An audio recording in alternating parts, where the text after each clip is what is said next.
Hello everyone, welcome to the platform of मिसा मेडू myself Nashid Rehan Chaudhary. और आज हम the human eye and the colourful world का थर्ड लेक्चर लेके आ गए हैं। First lecture second lecture already cover हो गया है, तुमको पता है। सो थर्ड लेक्चर में हम बहुत ही इंटरेस्टिंग टॉपिक पढ़ेंगे। बहुत ही इंटरेस्टिंग, बहुत ही मतलब मजेदार चीज है कि नेचर में जो रेनबो बनता है और कुछ है एटमॉस्फेरिक रिफ्लेक्शन, उसका कुछ एप्लीकेशंस, मतलब इतना इंटरेस्टिंग टॉपिक है, तुमको पढ़ के मजा ही आ जाएगा। मैं सच बोल रहा हूं, तुमको सच में मजा आ जाएगा। मैं दिखा देता हूं क्या क्या पढ़ने वाले हैं। पहले हम पढ़ेंगे रेनबो, कि रेनबो फॉर्म कैसे होता है। ठीक है, तुमने तो कार्टून्स में देखा होगा कि ऐसे ऐसे कुछ होता है, रेनबो में ऐसे कलर्स होते हैं। नहीं, भ्रम है।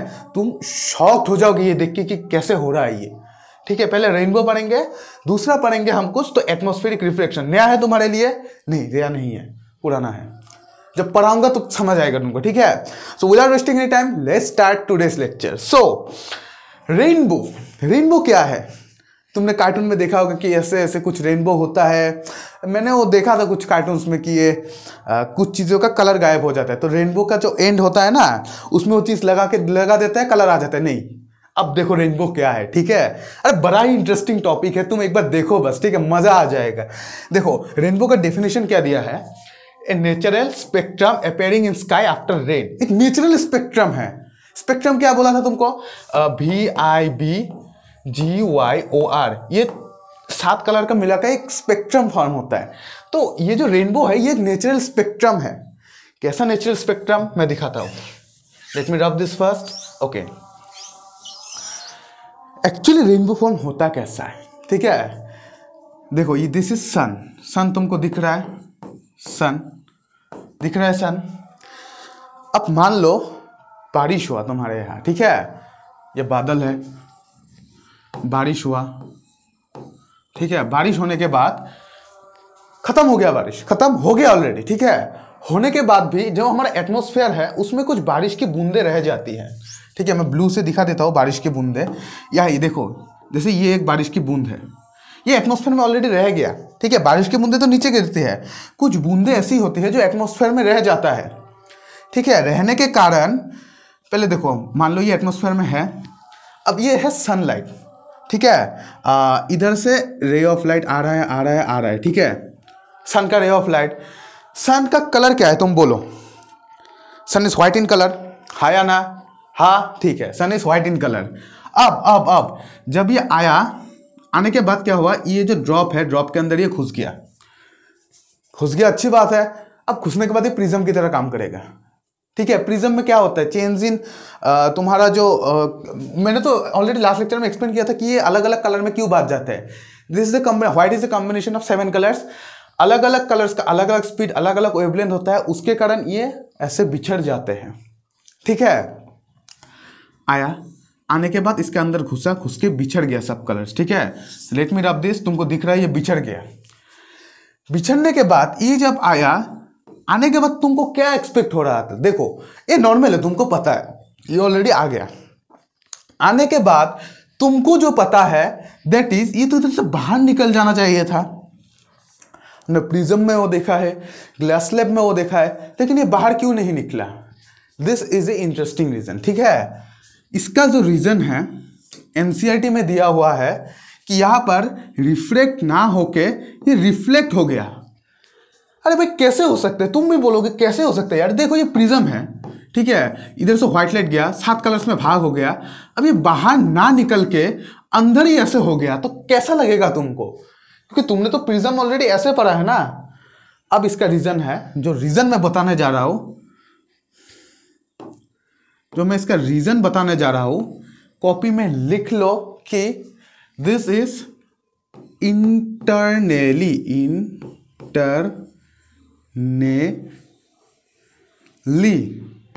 रिफ्लेक्टेड। ठीक है, ये जो रे है इंटरनली रिफ्लेक्ट हो गया। कंफ्यूजन हो रहा है इंटरनली रिफ्लेक्ट क्यों हुआ? एक्चुअली इसका जो रीजन है तुम्हारे क्लास 10 के सिलेबस में नहीं है, ये है तुम्हारे क्लास 12 के जो ऑप्टिक्स ब्रांच है, उसमें तुमको ये टोटल इंटरनल रिफ्लेक्शन और क्रिटिकल एंगल के कंसेप्ट से पढ़ाया जाएगा। फिर मैं थोड़ा बता दूं कि मान लो ये एक मीडियम है, मीडियम 1, ये है मीडियम 2। ठीक है, ये है ज़्यादा डेंसर ये है रेयरर, ठीक है। अब ये जो मैं ये ब्लू लेट ऑफ लाइट ले लेता हूँ, ये मान लो ऐसे गया डेंसर से, डेंसर टू रेयरर क्या होगा, ये अगर नॉर्मल है तो मूव अवे फ्रॉम नॉर्मल, हाँ या ना। अब इस एंगल को हम और बढ़ा देंगे, जो इंसिडेंस एंगल है और बढ़ा देंगे, ऐसा हुआ, ठीक है।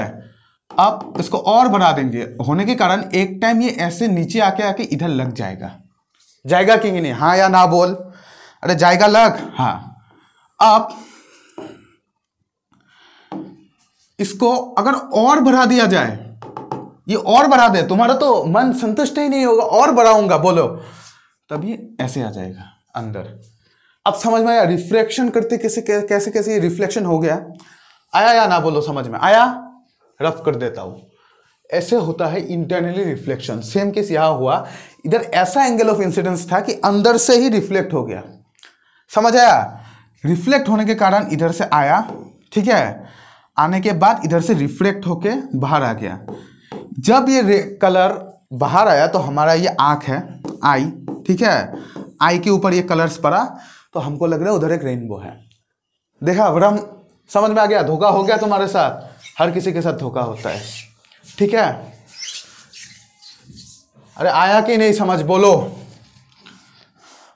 आया ना बोलो, ठीक है। इसको हम बोल देंगे इंटरनली रिफ्लेक्टेड, आया ना बोलो, समझ आया कि नहीं, इंटरनली रिफ्लेक्टेड, समझ आया, हाँ। अब देखो तुमको तो लगता था कितना सुंदर चीज है ये, पढ़ा देता हूँ। Some water droplets remain after then this reflect, ऐसे ही बस bookish language. Water droplets reflect and disperse the incident sun, then reflect internally, देखो क्या लाइन लिखा हुआ है, reflect internally and finally reflect it again when it comes to the rainbow. देखा, rainbow is always in opposite of the sun, ये चीज हमेशा notice करना तुम, हमेशा तुम ये चीज नोटिस करना कि जो, अरे यार sorry sorry sorry sorry, mistake हो गया, थोड़ा सा मिस्टेक हो गया यार, हाँ सॉरी। मैं इसको फिर से लिख देता हूं, दिस इज इंटरनली रिफ्लेक्टेड, ठीक है, लिख दिया मैंने इंटरनली रिफ्लेक्टेड। अब यह हमेशा रेनबो के ऑपोजिट डायरेक्शन में होता है। मान लो शाम के टाइम तुम देखो, sun rises in the east and sets at the west, west तुम्हारे पीछे, इधर अगर तुम्हारे पीछे वेस्ट साइड है और अगर उधर सन है शाम के टाइम, तो देखना इस साइड में तुमको रेनबो दिखेगा, समझ आया, हाँ या ना बोल। तुमको लगता था रेनबो कितना अच्छा सुंदर चीज है, मजा आ जाएगा, लेकिन देखो भ्रम हो गया ना। तुम लोग तो स्नैपचैट पे स्ट्रीक्स मेंटेन करते हो, इनका फोटो स्नैपचैट पे देते हो, और आजकल तो रेनबो कलर को लेके कुछ अलग ही चल रहा है, क्या ही बोलो, तुम समझ गए होगे। पहले देश का फ्लैग होता था, यूएस का फ्लैग, इंडिया का फ्लैग, तिरंगा, फिर धीरे धीरे इंडिया के अंदर भी फ्लैग्स होने लगा। कैसा फ्लैग्स, तुम्हारा कमल का फ्लैग, ठीक है। उसके बाद किसका फ्लैग है तुम्हारा, हाथ का फ्लैग, झाड़ू का फ्लैग। अब धीरे धीरे इस कलर का भी फ्लैग होने लगा। क्या हो रहा है देश में, तुमको तो इस चीज को अवॉइड ही करना है ना। अरे यार अवॉइड करना है इसको, ठीक है। द ब्रेन वॉश जनरेशन जेन जी, इस कलर के फ्लैग को अवॉइड करना। फिर और तो जेन जी ने नया नया चीज बना दिया, क्या बोलते हैं उसको, रेड फ्लैग, समझ गए होगे तुम यार। इस कलर का फ्लैग आता है, एलजी टीवी। अरे मैं ऐसे ही बोल रहा हूँ, एलजी टीवी हमारे घर का टीवी का ब्रांड है यार। ओके छोड़ो, moving to the next topic. यार बहुत अच्छा नहीं लगता यार ये फ्लैग। एटमॉस्फेरिक रिफ्रैक्शन, ये चीज क्या है, डेफिनेशन देख लो, ठीक है। The refraction by different layers of atmosphere is called atmospheric refraction. समझ आया नहीं। एक्चुअली हमारा जो एयर का लेयर है इन एटमॉस्फेयर, उनका भी एक डेंसिटी होता है, तो उधर भी रेयर डेंसर का खेल होता है, हाँ या ना। अब रेयर डेंसर के होने के कारण तुमको कुछ एटमॉस्फेरिक रिफ्लेक्शन देखने को मिलेगा। उसका 4 एप्लीकेशन है। एडवांस सनलाइट, डिलेड सनसेट, धोखा होगा तुम्हारा। An object place behind the fire appears to flicker, ये भी धोखा है। Star seems higher than actually they are, twinkling of stars. 4 पढ़ा देता हूँ, चलो स्टार्ट करते हैं। कैसे एक्चुअली तुम सनराइज जो एक टाइम दिखाता है ना गूगल में, सर्च मारो what is the sunrise, sunrise time देखो अपने शहर का। एक्चुअली जो टाइम है उससे 2 मिनट पहले सनराइज हो जाता है, तुमको दिखाई नहीं देता। कैसे, ये एक सन है, ठीक है, यहां पर तुम खड़े हो, मान लो इसका नाम हम रखते हैं कादेर। कादेर भाई है हमारे इधर, बिट्टू जी कादेर, यहां पर ये खड़े हैं। इनको ये सीधा दिख रहा है, सीधा दिख रहा है कि नहीं? एक्चुअली में ये सीधा दिख रहे हैं, ठीक है, और सीधा इनको सन दिख रहा है। लेकिन क्या हो रहा है, सन एक्चुअली यहां पर है, दिस इज सन। इनका जो रेस ऑफ लाइट है मल्टी डायरेक्शन में जाता है, तो एक रेस ऑफ लाइट इधर भी आएगा, आने के कारण गर्म हवा, ठंडा हवा, हमारा जो एटमॉस्फेयर का एयर है, वैक्यूम तो एयर एक चेंज हो रहा है कि नहीं? मीडियम चेंज होने के कारण क्या हो रहा है, ऐसे ये बेंड हो जाएगा। व्हाई चेंज ऑफ मीडियम, है या ना? एटमॉस्फेयर में, सॉरी स्पेस में तुम्हारा वैक्यूम है, लेकिन हमारे धरती में क्या है, एयर। इधर आके ऐसे तुम्हारे आंखों में पड़ा, और ये कादर जी तो सीधा दिख रहे हैं, उनको लग रहा है सन इधर है, एक्चुअली तो इधर है। अरे हाया ना बोल, एडवांस 2 मिनट तुमको दिख गया ऑलरेडी आने से पहले, उस टाइम का आया नहीं, तुमको सन आ गया ऐसा लगता है, ठीक है, जादू है ये। अरे यार धोखा हुआ कि नहीं तुम्हारे साथ? तुमको लगा इतने बजे हुआ, नहीं ऑलरेडी आ गया, और सिर्फ ऑलरेडी आया नहीं अभी तक, इधर ही है। समझ आया? ये बुकिश लैंग्वेज है, पढ़ लेना, स्क्रीनशॉट मार लो। 1 2 3 moving to the next slide. कभी देखा है पेट्रोल लेते वक्त या आग में ऐसे थोड़ा घुला घुला होता है, ऐसे धुना धुना सा, क्यों? What's the reason behind it? क्योंकि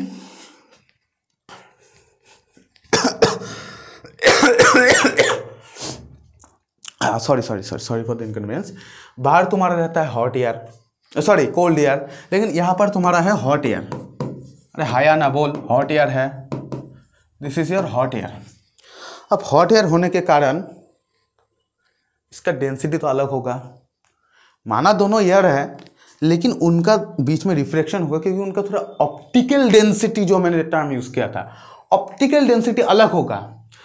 इस कारण रेस ऑफ लाइट जब आ रहे हैं तब पाथ चेंज कर रहे हैं, इसलिए हमको ये धुना धुना सा दिख रहा है। समझ आया? हाया ना? एक बुकिश लैंग्वेज मैंने लिख लिया है, इसको स्क्रीनशॉट मार लो। 1 2 3 समझ आया? Okay, moving to the next slide. ये क्या है, ट्विंकलिंग ना, star seems higher than they actually are. Same ये सन का कंसेप्ट जैसा ही है। मान लो ये स्टार है, एक्चुअल पोजीशन ऑफ स्टार किधर है, ये स्पेस में है, स्पेस में है वैक्यूम हमारा। मान लो ये अर्थ के अंदर है, ये है अर्थ, आते आते ये डायरेक्शन चेंज कर लेगा, क्यों? रेयर टू डेंसर मीडियम हो रहा है, आके हमारे आंखों में ऐसा गिरेगा, और हमको लग रहा है ये सीधा है। अरे हाया ना, हमको क्या लगेगा, सीधा है। Okay, this is the thing, ये सीधा है,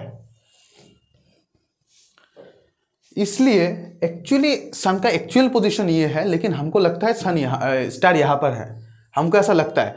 actual position of star, star seems higher, ठीक है। नीचे आओगे तो रिफ्लेक्टिव इंडेक्स बढ़ेगा, क्यों? सबसे कम तो वैक्यूम का है, नीचे तो एयर है, और बेंडिंग ऑफ लाइट दिख रहा है। एक बुकिश लैंग्वेज मैंने लिखा है, पढ़ लेना, स्क्रीनशॉट मार लो। 1 2 3 ये बुकिश लैंग्वेज तुम एग्जाम में लिखोगे, मेरा एक्सप्लेनेशन करना ये काम है। और अगर कोई भी लैंग्वेज समझ रहा है तो कमेंट करना, मैं समझा दूंगा एक्स्ट्रा लेक्चर लाके। समझ गए? हाया ना? Okay. 4th, star seems higher than actually they are. Sorry, ये तो मैंने ऑलरेडी पढ़ा दिया शायद, हाँ सेम है। एक्चुअली ये 4th क्या होगा पता है, गलत लिख दिया, मैं ये ठीक कर देता हूँ, प्रिंटिंग मिस्टेक है मैनेजमेंट की तरफ से। ये ऐसे रफ कर देने के बाद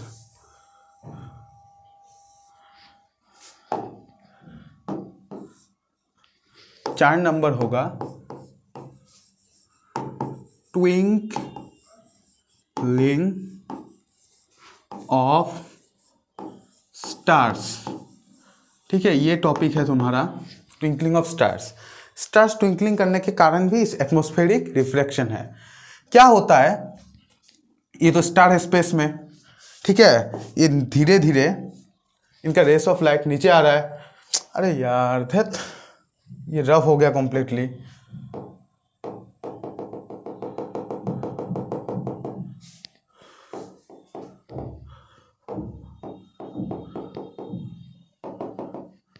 अरे छोड़ो यार। ट्विंकलिंग ऑफ स्टार्स, समझ आया?